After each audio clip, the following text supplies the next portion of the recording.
The latest data presented shows signs of a third wave of infections, with cases increasing by the day and the recovery rate at one point averaging 89% is dropping. The rise in new cases, particularly in the past week, present a worrying development for overstrained health services. In 3 days of the week just passed, cases climbed as high as more than 1,400 per day. The Windhoek, the capital city, recorded more than half of the 6,543 cases recorded.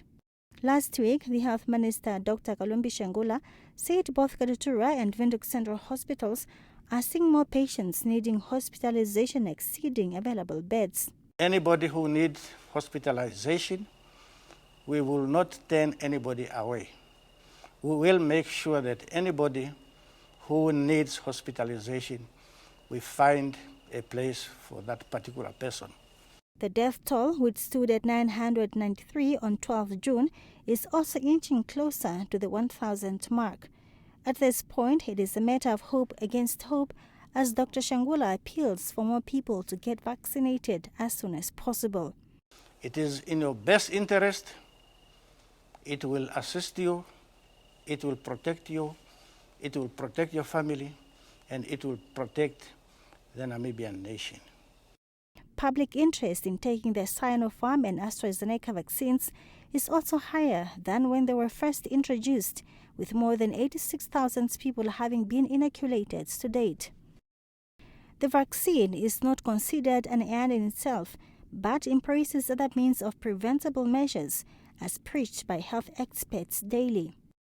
COVID-19 is a respiratory virus which spreads primarily through droplets generated when an infected person coughs or sneezes, and it is thus advisable to mask up even when standing behind a microphone. It is also able to survive on surfaces depending on a number of environmental factors. It is wise, therefore, to sanitize when you handle objects, including when exchanging files upon sealing a business deal. Social distancing and limitation of unnecessary movements is another means to avoid infection.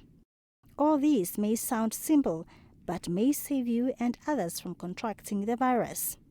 Church leaders too are worried and have called on the nation to go on its knees, as was done collectively in April last year. Our God, we pray for this nation, the Namibian nation.